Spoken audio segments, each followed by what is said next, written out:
என்ன பண்ணுறாங்க, சீதா மேடம் பார்க்க போகிறாங்க. அங்கே வந்து யாருமே விட மாட்டேங்கிறாங்க அவங்கள பார்க்கறதுக்கு. அவங்கள அப்பாயின்மெண்ட் இருந்தால் தாங்க பார்க்க முடியுன்றாங்க. மகா வந்து ரொம்ப வெயிட் பண்ணுறாங்க.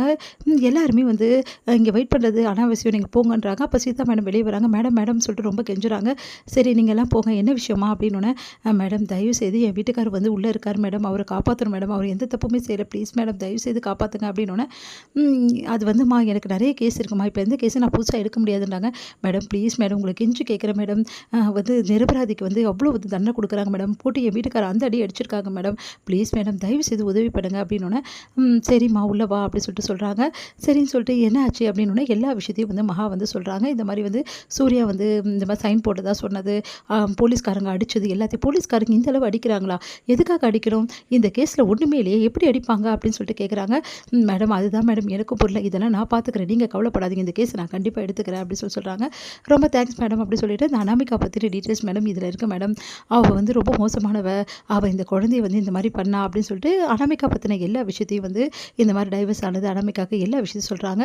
அதே மாதிரி அவங்க தங்கச்சிக்கும் வந்து இந்த மாதிரி விஜய்க்கும் கல்யாணம் ஆனது எல்லா விஷயத்தையும் சொல்கிறாங்க. அது கேட்டு இவ்வளோ நடந்திருக்கா, இந்த கேஸில் வந்து நிஜமாக யார் வந்து குற்றவாளினே தெரியல, முக்கியமாக வந்து இந்த குற்றத்தை வந்து கண்டிப்பாக சூர்யா செய்யலை, ஏன்னா சூர்யா மேலே இதில் பழி போட எந்த அவசியமும் கிடையாது, வேணும்னு இந்த சூர்யாவை இதில் உள்ளே எடுத்திருக்காங்க மேடம் அப்படின்னு சொல்லி சொன்னோன்னே, சரிங்க நாங்கள் பார்த்துக்கிறேன் அப்படின்னு சொல்லி சொல்கிறாங்க. அதன்படி கேஸை விசாரிக்கிறாங்க. சரி சூர்யா வந்து சைன் போடதான் சொன்னாங்களே அந்த இடத்துக்கு நம்ம போவோம் அப்படின்னு சொல்லிட்டு யோசிக்கிறாங்க. இங்கே என்ன பண்ணுறாங்க, நம்ம வந்து ஐஸ்வர்யா வந்து அவங்க வீட்டுக்காரர்கிட்ட கையெழுத்து வாங்குறாங்க. இந்த மாதிரி கையெழுத்து வந்து நீங்கள் போட்டு காட்டுங்க அப்படின்னு சொல்லிட்டு, அந்த டைமில் கரெக்டாக கௌதம் உஷாராகிற, ஐயோ நம்ம கையெழுத்து போட போகிறோமே, ஐயோ மாட்டிக்கிட்டோன்னா என்ன பண்ணுறது அப்படின்னு சொல்லிட்டு, இந்த கையெழுத்தில் எனக்கு போட வராது, என்னை பற்றி உனக்கு தெரியும்ல, இதெல்லாம் எனக்கு பண்ணாது, இதெல்லாம் இந்த வேலையெல்லாம் செய்யவே தெரியாது அப்படின்ற மாதிரி பில்டப் பண்ணுறாரு. இந்த மாதிரி தப்பிச்சிட்டாரு, இப்போ என்ன பண்ணுறது அப்படின்னு சொல்லிட்டு ஐஸ்வர்யா யோசிக்கிறாங்க. அடுத்து மகா என்ன பண்ணுறாங்க, போலீஸ் ஸ்டேஷனுக்கு போகிறாங்க சூர்யாவை பார்க்கறதுக்கு. என்னம்மா 24 மணி நேரத்துக்குள்ளே உன் வீட்டுக்கார வெளியே எடுப்பேன்னு சொன்னேன், சவாலாக விட்டா ஒன்றும் பண்ண முடியலையா அப்படின்னோட நேராக அங்கே வராங்க சீதா மேடம். சீதா வந்து என்ன பண்ணுறாங்க, இந்த மாதிரி பேப்பர்ஸ் எல்லாமே கொடுக்குறாங்க. இந்த மாதிரி உங்களுக்கு டிஸ்மிஸ் ஆர்டர் வந்திருக்கு பாருங்கள் அப்படின்னு சொல்லிட்டு மகா சொன்னோன்னா அவங்க பார்க்குறாங்க. பார்த்து டிஸ்மிஸ் ஆர்டர் அப்படின்னு சொல்லிட்டு அந்த போலீஸ்கார் வந்து பார்க்குறாரு. பார்த்தோன்னா அதிர்ச்சி அடைகிறாரு.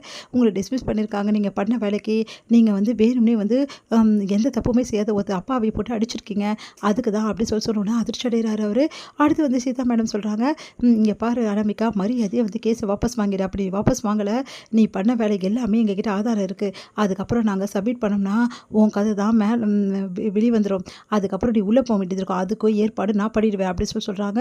அதை கேட்டு அனாமிகா வேறு வழி இல்லாமல் வந்து வாபஸ் வாங்கிடுறாங்க. இங்கே வந்து அனாமிகா கிட்ட நம்ம மகா சொல்கிறாங்க, பார்த்தல என் வீட்டுக்காரர் எந்த தப்புமே செய்யலை, தப்பு செய்யாதவங்களுக்கு தண்டனை வந்து கண்டிப்பாக வந்து சட்டம் வந்து கொடுக்காது, அந்த சட்டம் என்றைக்குமே வந்து நல்லவங்களுக்கு தான் துணை புரியும் அப்படின்னு சொல்லிட்டு சொல்கிறாங்க. அதை கேட்டு வந்து அனாமிகா அப்படியே பார்த்து முறைச்சி பார்க்குறாங்க. இங்கே வந்து சூர்யா வந்தோடனே எல்லாருமே வந்து அப்படியே ஓடி வந்து பார்க்குறாங்க. பார்த்தா சூர்யா நல்லா அடி வாங்கியிருக்காரு. அவருக்கு வந்து ஆரத்தி எடுக்கிறாங்க, உள்ளே கூட்டிகிட்டு வராங்க.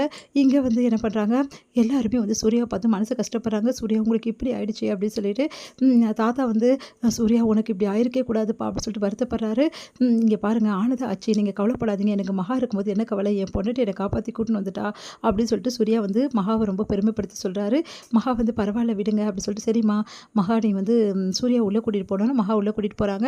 சூர்யா வந்து கையை பிடிச்சிட்டு விடவே மாட்டேன், மகா சாரி மகா, உன்னை நான் எவ்வளோ காயப்படுத்தியிருக்கேன், எவ்வளோ விஷயங்களை கஷ்டப்படுத்தியிருக்கேன், ஆனால் அது எல்லாத்தையுமே வந்து மறந்து இன்றைக்கி நீ வந்து என்னை காப்பாற்றிருக்க, ரொம்ப தேங்க்ஸ் மகா அப்படின்னோடனே, நீங்களும் தான் எங்கள் குடும்பத்துக்காக இவ்வளோ தூரம் அடி வாங்கியிருக்கீங்க, பிரபா நல்லா இருக்கணும்னு யோசிச்சிருக்கீங்க, அப்போ நீங்கள் பண்ணலாம் நான் பண்ணக்கூடாதா அப்படின்னு சொன்னோன்னே அப்படியே மகாவும் சூர்யாவும் கட்டிக்கிறாங்க.